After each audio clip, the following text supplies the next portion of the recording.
the habit of doing cocaine and liquor is that you get strung out with the cocaine, so you drink some liquor to try to even yourself out. Mm. Then you start getting a little drunk and do a little more cocaine to get yourself out of being drunk.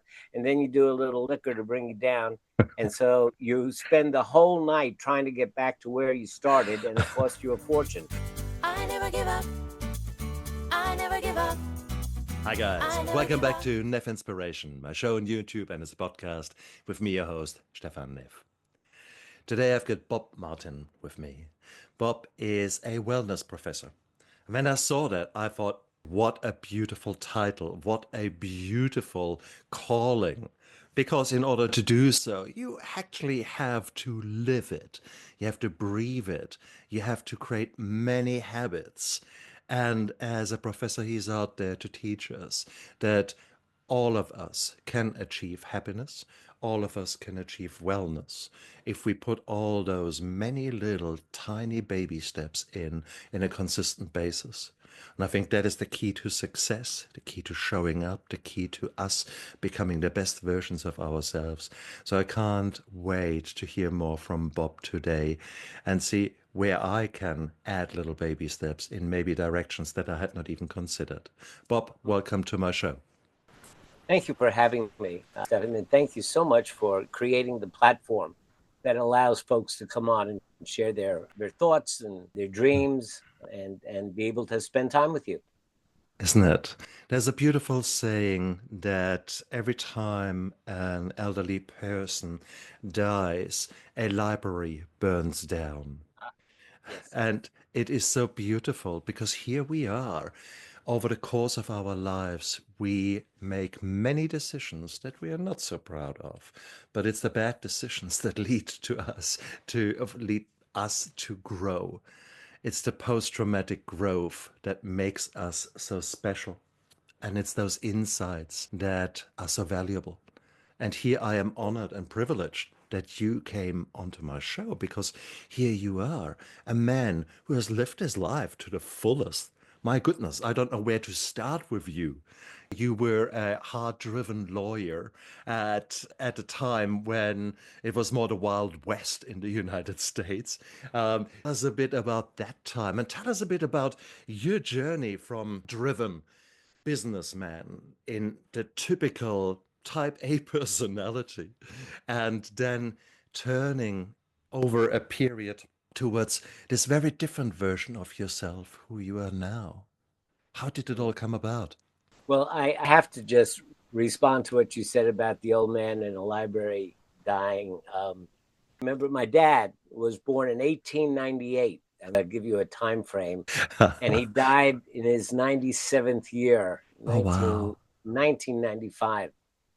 And was born, there wasn't even indoor plumbing, and he saw a man walk on the moon and thought that, wow, what a story here. And one day I asked him, I said, Dad, what was that like?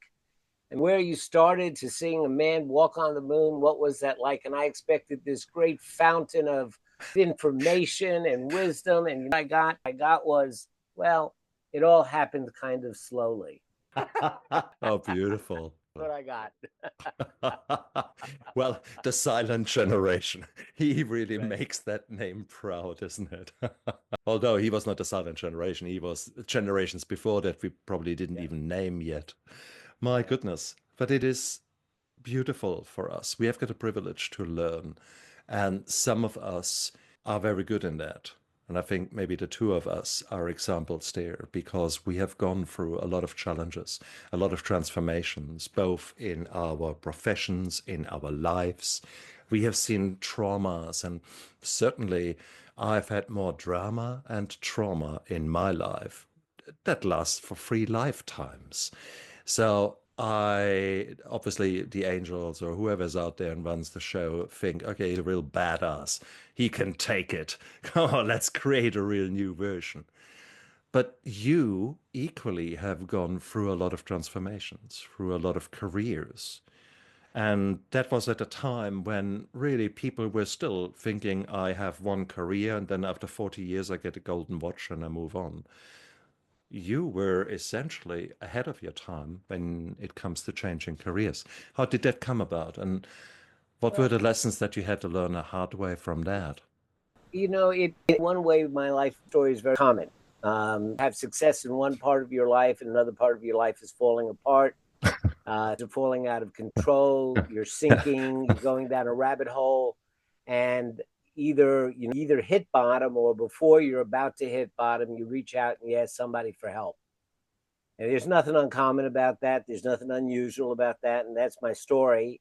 Now, the facts that I was a mob lawyer during the cocaine cowboy days, and I circulated with the Colombians and the Cubans and the Italians and the Haitians and the Peruvians, and they were all talking to each other, and all of the crazy intrigue that went on, and going to the Supreme Court and getting involved in Reagan's administration and some of the crazy corruption that we saw. Yeah, all, is a book for a mystery show.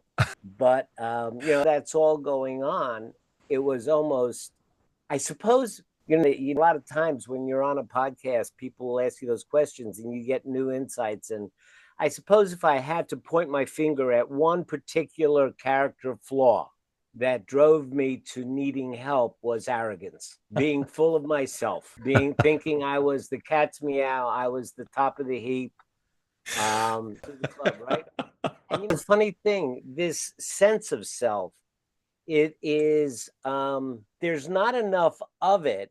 Then you're mealy mouthed, to push over. You can't stand up for what you believe in. You're taken advantage of.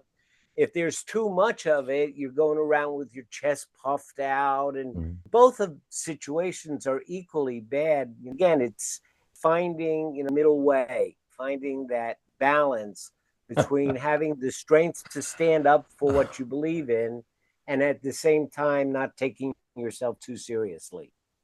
Learning that balance, I would say, is the process of transformation. You're talking about humility and integrity. And these are Yes. things that typically we have to learn the hard way. You have to be hit down by a 2x4 several times in your life before you typically actually get there. If you're a type A personality, come on, you were there as a lawyer. You were for sure remunerated handsomely. Your life would have been very interesting in the 80s. The people you were playing with, these were type A personalities in their own right. So you were only adapting to the environment and soaking all those things in. But you say you get hit by a 2x4 several times.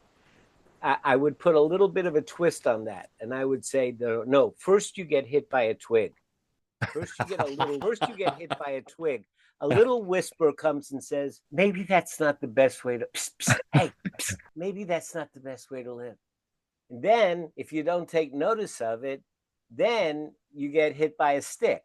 And if you don't take notice of that, you get hit by a 1x1. Then it's a 2x4. Then it's a 4x8. And then it's a concrete block. But at some point you go, okay, I get it. Some of us have to make sure. So we keep going because it could just be a mistake. Maybe the 2x4 was for someone else. You're right. I hear you. Oh dear. Were there ramifications of that? When you play hard and work hard, some things fall behind. First of all, you were in an environment where drugs and where alcohol was very easily available. Were these temptations for you at the time as a younger man? It was the days called the days of the cocaine cowboys. They were called cocaine, not for any other reason than there was powder all over the place. And Regal is a liquor. The habit of doing cocaine and liquor is that you get strung out with the cocaine, so you drink some liquor to try to even yourself out. Then you start getting a little drunk and do a little more cocaine to get yourself out of being drunk. And then you do a little liquor to bring you down. And so you spend the whole night trying to get back to where you started, and it costs you a fortune. And how crazy is all that? And you say a whole night, I would say 3 days. Chivas and Coke had a whole different meaning in Miami in those days. Interesting. Okay. There was also then a lot of violence attached to A that lot of in the. violence. And I saw a lot of violence. I saw a lot. Well, I didn't see the violence. I saw the result. How much did that impact on your life? Yeah. It was a little bit more pornographically stimulating than it was traumatic, I would say. I mean, first of all, I spent many years, half of my time in Miami, I spent as a prosecutor. So when we had a homicide, I was one of the top prosecutors. When we had a homicide, I would always be sent out to the crime scene. And 2 o'clock in the morning, you come around the corner and the blue lights and the red lights are all flashing and the yellow tape is up and you show your badge and raise the tape and you walk in and you're the big assistant district attorney. And all you do is sit back and they come and ask you your advice here and there. And again, you talk about arrogance, right? And it's an arrogant place to be. But that didn't seem traumatic to me. So somebody once said to me, you can make your hand hurt two different ways. I can take a hammer and I can smash it right there and it's going to hurt. Or I can tap it 1,000 times and it's going to hurt just the same. And I think for me, it was 1,000 taps. It wasn't any real big thing. It was just going out with these people and doing a line here and doing a little line there. And then I'd come home and I did not have a good marriage and I wouldn't want to come home and I'd want to stay at work. And then she was drinking and the kids were feeling lost and it was all falling apart. At home and socially, it was all falling apart. And I was just sinking into my work and into the drugs. It was falling apart. So, you do. I started seeing a therapist.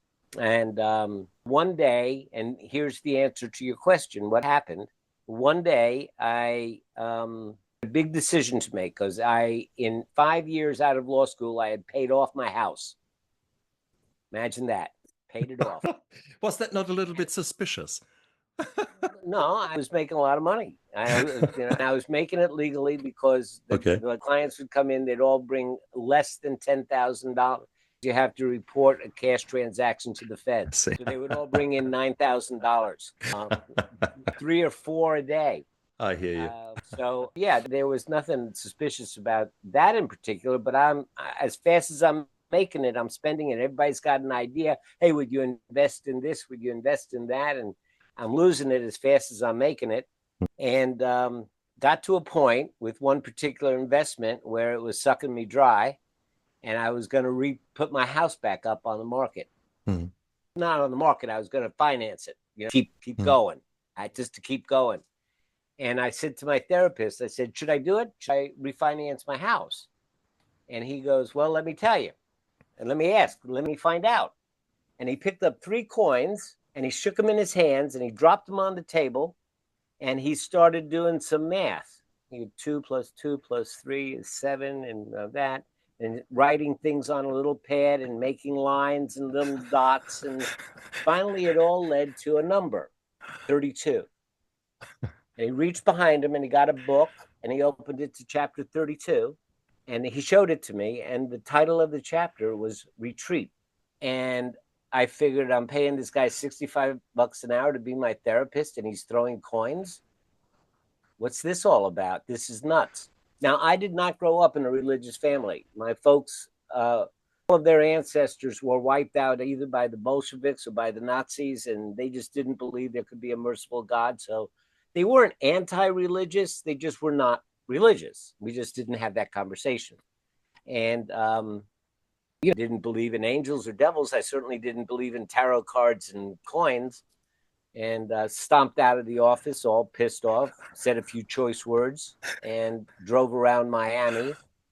And I keep seeing like neon sign in front of me, retreat. I stopped at the place where I was sucking my money and I walked in and I said to the people in the office, I'm sorry, I'm out of money. It's closed. I can't give you notice. I can't give you your last. This is it. It's closed. The doors are closed. The lights are off. Goodbye. I'm sorry. And then I started pulling myself back from some of those excessive behaviors. And in a couple of weeks, with my tail between my legs, I went back to my therapist and I said, what was that you did? And he said, that was the I Ching. I said, what's that? He says, it's a Taoist practice. What do you mean? He said, it's a way of tying your answers that you already know to be true and bringing them up to your consciousness. Yeah. I go, well, that sounds intriguing. How do you know this? He goes, well, I am a primary student of Master Watching Ni. Who's that? Oh, he's a 72nd generation Taoist master from the Shaolin Temple. 72nd generations handing the wisdom down from father to son. 1,400 years of wisdom being passed down. And so I'm saying, really? And so he says, so tell me about Taoism. So we started talking, and the more he spoke, the more sense it made. It was an operating manual for how to live life. I didn't have to believe in a God. I didn't have to believe in a devil or a heaven or a hell. Mm-hmm. Just do the right thing. Just do the next right thing is to do. Just do that. And it's about being in the present moment, and it's about movement, and it's about the flow of life and give and take and yin and yang and the cycling of the universe and timing and all about, able to pluck things at the right time. And I met Master Ni. He came from China, and I fell in love with him. And I studied under Master Ni for 8 years, and he changed my life. I remember one of the most important things is that we're kidding around. We had this little Taoist group. And for those who don't know what Taoism is, I should say that it's there's like sisters of Chinese thinking: Confucianism, Buddhism, and Taoism. So it's very similar to Buddhism. It has a different slant on things. It's basically the same concept that it's not what happens to you in life. Life is going to give you plenty of pain and plenty of pleasure. And it's not what happens to you, it's what you do with it is fundamentally the message in Eastern thinking. It's all the internal way that things map onto you and what you build up to be the receptors of what the world gives you, and becoming internally more in control of your receptivity. Anyway, I studied under Master Ni, and one day we asked Master Ni, said, well, why do they call you Master? We were kidding with him. He says, because I've mastered life. And he chuckled and walked off. Okay, great. We got him again, and he said, okay, what does it mean to master life? And in one of the moments that he actually got a serious face on, he looked at us and he said with a very serious tone, when you can interfere with things the least and have the greatest impact, you have begun to master life. Having said that, is a cryptic message, if I've ever heard one, because it can be interpreted so many ways. What did it mean for you? What did you draw from that? At that moment, it sounded great. It sounded beautiful, but I had no idea what that meant. Exactly. How does that look like? How do you do it? How do you learn to do it? And it's really not that complicated. He put it to me this way. He said, Bob, if you want the apple and it's not ripe and you grab it off the tree, you're going to pull and use a lot of energy, twisting and tugging and pulling. And when you get it, it's going to be sour. And if you wait too long, it's going to drop and rot. But if you pick it just right, it's going to come off with the least effort and taste the best.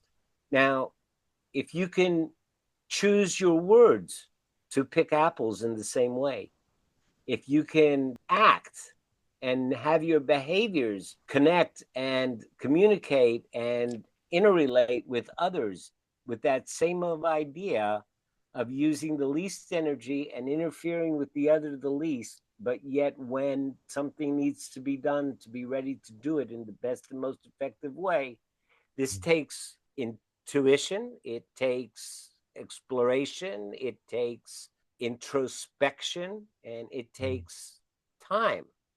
And it takes making a lot of mistakes. But I like it. I like it a lot because the underlying principles there is that you stop for a moment and actually try to realize what is going on. And that's something that very few people do.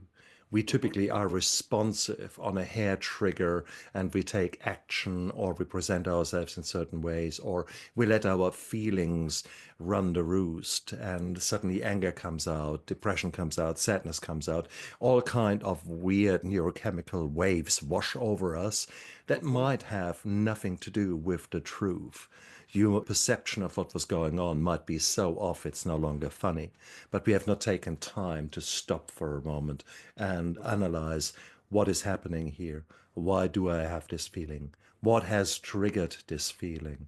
Is that more to do with me, or is it really to do with the event that has occurred, or the person that has triggered something? And I like that, to stop and feel and then think, which is a You're hitting it smack dab on the head. yeah. You're absolutely right. So here's the next thought. Bruce Lee, a lovely quote from Bruce Lee says, "The man that has practiced 1,000 kicks does not scare me. The man who has practiced one kick 1,000 times, he scares me." Okay. So when we start to take time and look at the interplay of forces that are acting between us and the other and the environment around us, when we start to look at the flow and see how we're interacting with the flow, in the beginning, when you start that practice, when you, because it's not the normal way of living. At some point, you start doing it. And in the beginning, it takes a lot of thought. Just like the man who's practicing the one kick, he has to think about his kick for a while. But after a while, you start to feel it. When you do this enough, you start to sense it like muscle memory. And then you start acting in a more natural way. And when you watch people doing Tai Chi, especially advanced Tai Chi, where you see people pushing hands in an exercise. But if you notice in Tai Chi, people are saying there's a time where you move forward and then you feel it and you come back. And even in a conversation, you can sense that there's a time to move forward with it, and then there's a time to listen and then move forward. So if you can start to feel that flow, that in, that out, the rhythm of the situation, that's what going with the flow really means. It doesn't mean just going downstream. It means that being in that responsive to, and Tai Chi is a physical way of turning. Tai Chi is a way to take the energetic interplay that happens in conversations and interpersonal relationships and actually bringing it down to a physical sensation of moving back. And as you practice it physically, you begin to be able to combine the energetic expression into a physical sensation. So you're actually doing Tai Chi when you're in conversation with others. That's I don't know if beautiful. that made any sense. Being a martial artist, I know very much you're referring to, and I like this. You could, even if you're not into martial arts, you could imagine it like a dance. And yes, in theory, one person is leading, but it is beautiful if there is a reception, because as a good dancer, you feel exactly what your partner is up to and vice versa. And when you see a tango being performed to perfection, that has very little to do with the knowledge of steps. It has to do with the interaction. How I get goosebumps when I just think about this emotional linkage that is happening there. But it's also the same when it comes to Tai Chi, when it comes to a number of other physical manifestations of us playing, I say playing, interacting with a person. And it is so beautiful to actually feel that it's nonverbal communication at its best. Yes. You know, funny. They did some surveys once and they asked people who they identify their level of happiness. And the people that came out on the very, very top of the survey, and not hard to guess, volunteers. Okay. Not hard to imagine that. But the very top was ballroom dancers. I did not know that. The volunteers, I Yeah, would have absolutely guessed because yes. there is community, the But opposite to but any mental health problems. people that their hobby is to go out ballroom dancing all the time, they count themselves among the happiest of people because they are caught up in that intimate interplay of personal energy that's being shared and received and given. And there's nothing that just makes them happy. I love that. I love that. I had so much shit happening in my life, and especially in the last year. So, right now, I'm taking the liberty of redefining myself, reinventing myself.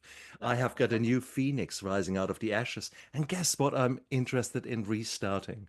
As a young man, I learned ballroom dancing in Germany, and then exactly. So I'm just waiting for the January and February madness to subside and everyone coming actually back to work, and that I actually find a place where I can practice this nonverbal communication and really experience again the joy, because we can create habits that make us happy. We can create happiness. This is not something that happens to us, isn't it? This is something that actively can create. We can create habits that will sustain us and feed us and let us grow. And that's so beautiful. And I Mhm. believe this interaction is exactly that. Ah, Yeah. If your permission, would love to. I think this is a wonderful place to segue into talking about the skill of meditation. please. Everything that we're talking about, I think you can understand on an either academic or imaginary level, but at the same time, the reality of our lives is that we live inside of our thoughts. And you've already mentioned the moment something comes up, you get angry, and then you say, "I'm angry." Mm. I'm angry. I'm hungry. I'm that. I love the Irish. They almost intuitively know that that's not true because they don't say I'm happy. Their common way of noting that is they say happiness is upon me. Hmm. Little bit, see, there's a little bit because I instinctively, being the emotional people that they know that for the moment I'm happy and happiness is upon me, but then sadness will be upon me, and then there will be this, and that all of these things are going to flow through me, but they are not me, because if they were me, then I would be it. It's just another way of looking differently at the expression when I say, Stephanie, I had a thought, or I have an idea about what we should talk about. I have an idea, or I had an idea. Well, when I say that, it doesn't really speak to what it's like to have an idea, because when I actually have an idea, it's my idea and I am the idea. Yeah. Somehow I also recognize that I created the idea. It came up from somewhere. And so I say I had an idea. So the question that meditation asks is, if you have a thought, if you say I had a thought, who is the I that had the thought? Yeah. What the question of meditation asks, and it is a skill building practice that teaches you how to separate the I from the thought so that you can stop living inside of your thoughts and realize that your thoughts are just a stream of consciousness that passes through your mind, but it is not you and it is not true. Can use it or choose not to use it. Mm. But when you're inside of it, like a fish, you don't know that you're in a tank. When you're So true. inside your thoughts, you don't know you're there. Oh, so When you true. step outside of your thoughts, then you have access to your thoughts. The metaphor that I like to use is this. Is like a stream of consciousness in your mind is like a river, and there are twigs and leaves on the river. These are your thoughts. Now, the way that most of us live is that we're hugging a log floating down the river. And if the river's nice and calm, then life Mm. is good. But then if the river gets into white water, it's a little bit dangerous, but we can handle it. But if there's a waterfall coming, it could be a little scary. And if it's a flood, then it could be bad. And if it's a storm or a hurricane, but we're just holding on to that log. Don't have much say about nothing else. We're just there. What meditation teaches us to do when it separates the I, and there's just a very simple, it's not something where you sit on a cushion for years before a couple of weeks of following the instructions and just watching your mind, in just a week or two, 10 minutes a day, you can separate the I out from the thoughts. Nice. From that point on, you don't leave the log because you still experience life in all of its pain and all of its glory. But at the same time, you've separated out a portion of your consciousness that watches you experiencing life. And from that place of watching yourself experience life, there's a certain stability and a certain wisdom that comes from there that makes everything that happens on the log okay. It's going to be okay because I'm still here. I'm still over here. Sure. Whatever happens on the log, it might hurt, it might be joyful, and it might be this, it might be that, but it's going to be okay.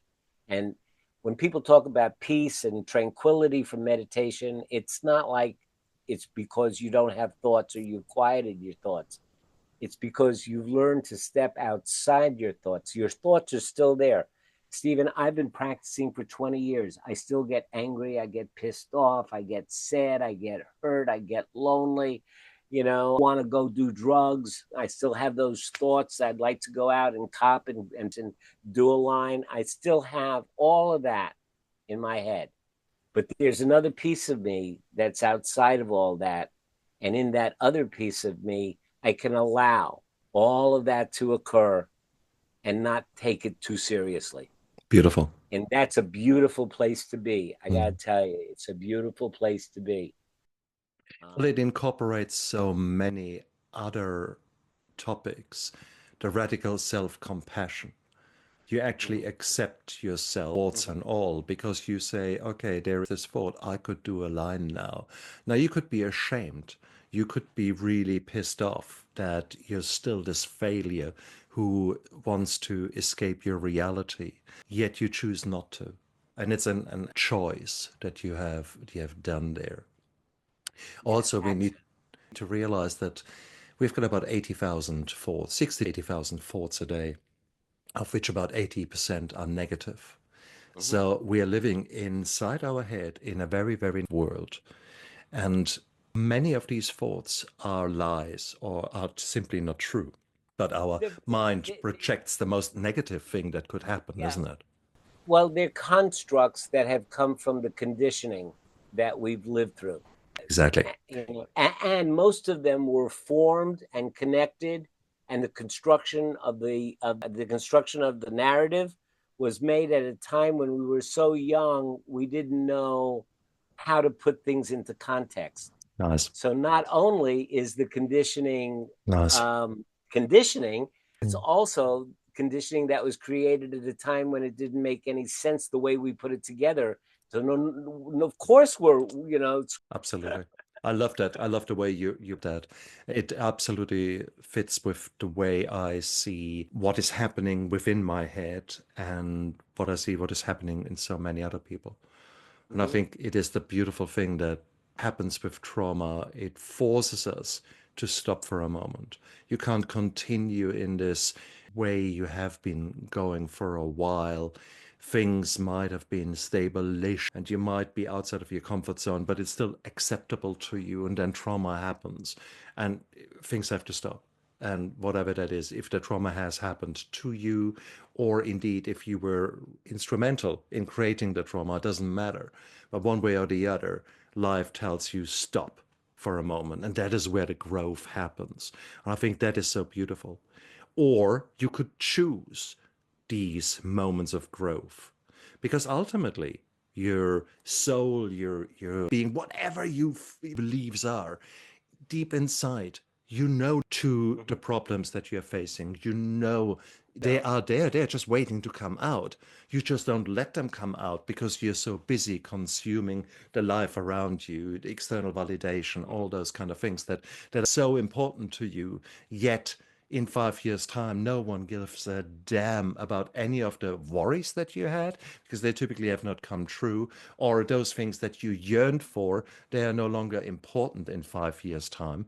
And it's so crazy when you actually allow yourself to step out of that whole madness. And that is where the meditation comes in. You stop for a That's right. moment rather than being forced to stop by trauma. You choose Uh-huh. to stop. And that is so beautiful. Oh, Right. Give out these whenever I go anywhere. I give out these little signs. Can you see? yes, I see it. It Uh, says stop, stop, body, be still and breathe. Look, observe your thoughts, observe your feelings, listen to your heart. And I tell people take these little and sit them on the inside of cabinets or where you get dressed in the morning. yeah, And when you notice, just stop. I like it. Just I a like moment. it. Yeah. Just for stop, take a look. What am I thinking? You know that Thich Nhat Hanh, the monk, has a farm in France called Village, and at Plum Village, the bell sounds randomly throughout the day, and whenever the bell sounds, everybody in the village stops. Even if they're shoveling, they stop in mid stride and they just stop and they say, what's going on with me? How am I feeling? What am I thinking about? What's going on? Blah, blah. Then they follow the sound of the bell into the silence, and then they continue on doing what they were doing. Oh, how beautiful is that? And again, this is a practice that you have created, or that in this case, the monk has created. Who says you can't create it in your day? For example, we know just from a functional medicine perspective, we know that activity and exercise is good. And yes, going for a walk in the evening is beautiful, but there is a thing called activity snacks, which means that every 45 minutes or so, you actually put in some activity. And that could be getting up, doing things. For me, it's 10 squats and 20 push-ups. And I just put that in there. And really with that, my blood sugar control is much better, etc. So it's a holistic way of activity snacks, of creating a habit. Now, who says that you can't create equally meditation snacks or other of stopping? I like the bell that randomly just chimes. Why do we actually invest in ourselves short periods of time to stop? What stops you doing that? Yeah, well, I tell you what's you from doing it. There actually is an answer to that. It's kind of interesting. You know, a light bulb, the filament is very, very thin, and because it's very thin, the electricity there's a lot of resistance to the electricity, and so it heats up and glows, and that's how we get heat and light. If it was a thicker cable, the electricity would just flow through it. Okay, our brain is made up of neurons, and neurons that fire together wire together, and they form neural pathways. Okay, so if I have a new thought, then a certain group of neurons have connected and they formed a pathway. If I have that thought again, more neurons along that pathway will fire together and wire together, and then you'll actually build up a thicker neural pathway. It literally, I mean, figuratively here, it literally is thicker. Now, what they have been able to do with taking to the brain and things like that, they have found that when somebody has a very thin neural pathway, what it feels like is, oh, I don't like to do crossword puzzles, or I'm not good at math, or I can't think about that, or I can't wrap my head around that, or I don't like to talk about that. People that have thicker neural pathways, where when electricity is running, it feels like, oh, I'm good at math. Oh, yeah, let's do a crossword puzzle. I like to do crossword puzzles. I'm good at that. It feels comfortable and easy when you have a thicker neural pathway. So if you take these little stop signs and you put them around, in the beginning, it will be uncomfortable. It will be uncomfortable. And one of the things in meditation that people don't realize is that it's not being able to maintain focus that is where the healing occurs. Where the healing occurs is that when your mind wanders and you notice that it wanders, notice and you come back and wanders and you come back and you notice and you begin again. It is in the beginning again that the healing occurs. If your mind doesn't wander, you're not meditating because you're not coming back and beginning again. Every time you begin again, you're giving yourself the sense of self-efficacy that I can do this. You're building a neural pathway that allows you to learn how to tolerate discomfort. And being able to tolerate discomfort means that the next time I want to start building up a practice of stopping, I'll feel the discomfort, but I can tolerate the discomfort. I can work through the discomfort until it becomes comfortable. Beautiful. You have to be able to work through the discomfort in order to get to the comfort.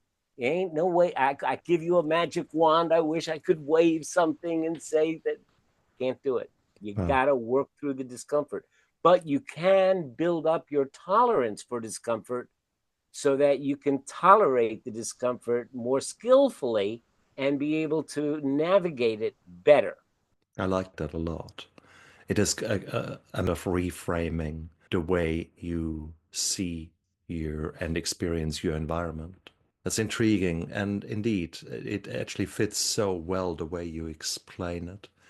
I love to swim, and in days the temperature were not so great in the pool, and yet I not experienced the discomfort I expected because I was able to just accept, yeah, it's cold. So good, it's cold. Let's go in there.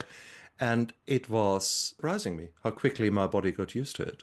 I mean, that of coldness disappeared. Yes, it's cold. Okay, let's move on. And this was such an intriguing thing I noticed over recent days. So obviously, what you're telling is something that occurred in me, where I was able to move outside of that I gave to the coldness. Oh, it's a cold. I don't want to go inside. Maybe I shouldn't do exercise. And it was so intriguing for me to see that change.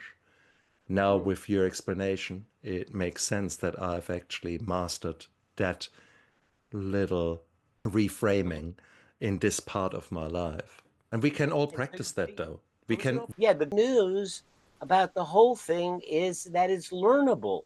Exactly. That it's skill. You know, want to play tennis, you know, practice. You know, go to the gym, you know, he goes around, he shows you all the machines and he shows you how all the machines work. Sorry, not good enough.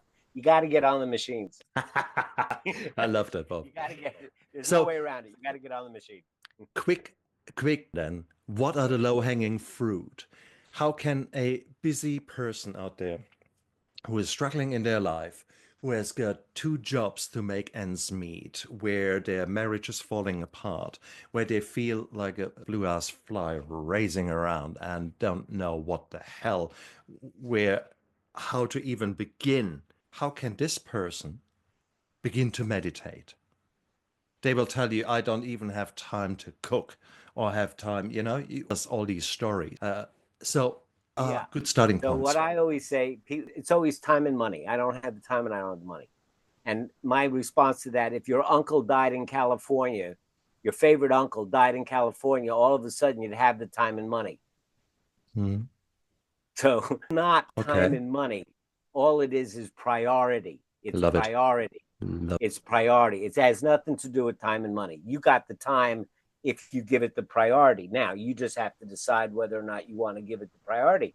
And how do we decide if we're going to give something priority? Because we have to say, does it give me value? Is my return on investment there? Well, you know, that I can tell, all I can tell you this, if you want to know, is the return on investment there? The way that I teach meditation is a way that was developed at Duke University through a lot of research. It's evidence-based, and it is a huge digital infrastructure. I only tell you this to tell you that they found that sitting on a cushion for 2 years does not work well. That dropping into a meditation studio now and again does not work well. What they found is, if I can say to you, come and meet with me 1 hour a week for 4 weeks and promise me you'll practice 10 minutes a day, If you can do that, I can get you to the point where you'll understand enough about meditation to be able to make a rational decision as to whether or not it is. But that's something that's identifiable. And the way they develop this digital infrastructure is that every time my students practice their 10 minutes, a log comes up and they'll dictate in a little response. This was a terrible meditation because there was a dog barking and all I could listen to was the dog barking and I didn't meditate at all. Okay. Every day, that log comes to my dashboard. And every day I get up at 4 o'clock in the morning and I answer that. And it goes back to their app. And before they practice the next day, they get my coaching every single day for 4 weeks. And it makes a huge difference. And I have the incredible privilege, the amazing gift of being able to look inside 15 minds as they are changing and learning what freedom of thought is. It is an incredible gift that this has given me. But all I need to do is show people some of those logs of what these kids say and what inside of 2 weeks. You know, gosh, you've been talking at us for 2 weeks and now I finally understand what you're saying. I'm not my thoughts. Oh my gosh, I've been controlled by this shit all my life. Exactly. Isn't it? In 2 weeks. Yep. You know, like a guitar, you can learn 3 chords on a guitar and play 20 songs, and you could spend a lifetime perfecting it. And the same thing in meditation. You can get a workable practice of meditation in a very, very short period of time. And it doesn't take anything and it doesn't cost money and you don't have to leave your house and you don't have to buy any equipment and you don't have to have a special cushion. And it only takes 10 freaking minutes and it can change your life. Come on, give me a break. Why would you not give that priority? Exactly. And it's so beautiful, isn't it? I love your concept. I practice exactly the same concepts in other parts of my life. I call it the 5-minute gardener, where you basically, if you were to imagine you have a garden and every day from now on, you will spend 5 minutes in the garden. Right. Never more, never less. Within a week, you will see a difference. Within a month, your family says, wow, garden looks nice. And within 3 months, you have got bus tours coming through and saying, wow, what a garden, look at that. But it's 5 minutes, it's the consistency, it's the sticking with it, where suddenly things happen. And I 100% agree. We are the masters who can control time. We can add 5 minutes. And if we say 15 minutes, because maybe there are other things in the day where we need to look after ourselves, but 5 minutes of meditation, and then maybe 5 minutes of exercise or 5 minutes of something else. Combine 15 minutes, that's 1% of your daytime. Can you really not afford 1% of your life of your daily life to change yourself for good, to change yourself, to create a new version of yourself? Because that's what you're doing. You're taking control. You're no longer the bobbing around on the top of the ocean, driven by winds and currents. No, you're going out there and actually taking action. And just that fact that you're taking action, that makes you a survivor or even a thriver, regardless what is happening to you. I love your concept. Absolutely love it. Now, you also have written a book. Books, in fact. That's right. Show us the that is out there on the market already. There you go. I Am the Way. Fantastic. And these are your teachings. These are your thoughts on the matter. We mentioned Master Watching Me and that I studied Taoism, and Taoism's its main book is the classical book of the way of virtue, because Tao means the way. It means, and said, I am the way. So did he really say, I am the Tao? We don't know, because there are only certain of the that were out there are put into the Bible. Don't know what really the teachings were. But that's why I called it I Am the Way, because basically the teachings of Jesus and the writings of Lao Tzu, who wrote 1,000 years before Jesus was born, they all teaching us to live life with the same teachings.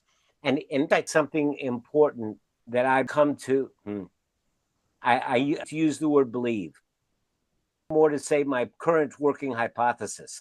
I like that. Because it's constantly changing. But that Jesus taught and Lao Tzu taught and the great wisdom teachers, Gandhi taught, they all taught with one goal in mind, and that was that we be happy. Not that we be good, not that we make a better world, not that we have solar panels, not that we are conservationists, not that we respect life. They just say, if you want to be happy, you're going to respect life. That's a way to be happy. It's about being happy. And the truth of the matter is that the things that make us unhappy is our wanting and our greediness and our wanting to have and not having or not liking. It's either I want it or I don't want it, or I don't understand it and I want to destroy it. And those are the roots, you know? If you look at anything that makes you unhappy, you can get it down to one of those three things of either you don't have something that you want, or there's something that you don't want and it's bothering you, or you don't understand something. And what they all said is learn to be generous so you can stop wanting, learn to be compassionate so you can stop hating, and learn to be wise so you can stop being ignorant.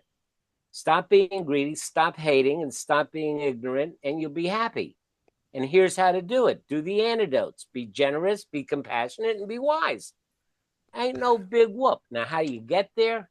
That ain't so easy. But then again, if we were philosophical and if we were examine what the different paths recommended were, like, for example, deep prayer has got a lot of the effects of meditation. During meditation, we slow down our breathing. Well, if you actually pray a Hail Mary or certain other prayers in the church, it again reduces the rate to about 6 to 8 a minute, which again, similar effects on our system. So the were to analyze the brain waves that are happening during meditation and those during prayer or during other recommended ways in different religions, we will find very similar outcomes. So we are not so different. And that is the crazy thing. So if a person who has found Jesus Christ is going on the warpath and says, no, and spirituality, that's bad. Only Jesus Christ works. Well, actually, how about that? Let's talk. So I think we all have good ways how we can become better beings. And there's not one way that is better or worse. There's just, you called it working hypothesis. And I like that because it means right now, this is the way you think and feel. And again, we are on a path.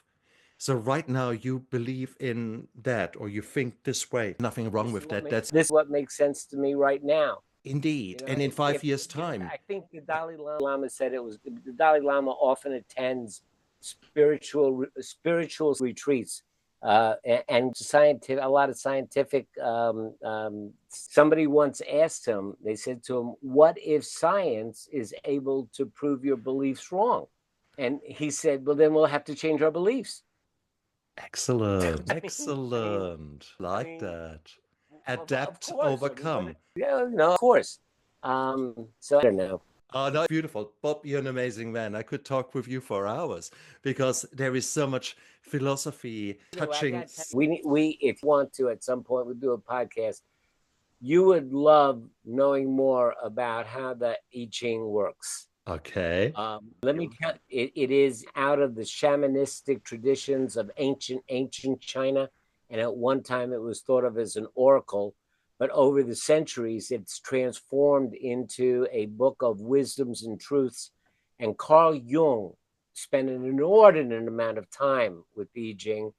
And eventually he wrote about it. He said that we have a verbal side to our intelligence and we have an intuitive side to our intelligence, which is nonverbal. It is no less intelligent. It's no less intelligent than our verbal side. It's just that it's not as usable. It's not as practicable. I can't use it as intentionally. I can only get hunches, I get ideas, I get thoughts, I get decisions based on it. And I can't tell you why.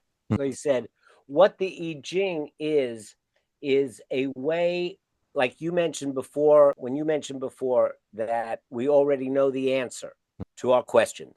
Carl Jung said, yes, that's true. We already know the answers to our questions, but mostly they reside in our intuitive intelligence. Now, the trick is to get it over to our verbal intelligence so we can make it practicable. The I Ching has created over the century, it has transformed into a bridge between our intuitive and verbal intelligences.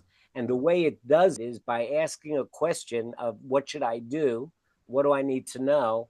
And then you engage in math, which ties up your verbal side. It distracts your verbal intelligence from interfering with your intuitive intelligence, and then it directs you randomly to read some words, and your eyes select the words that your intuitive mind wants to communicate to your verbal mind.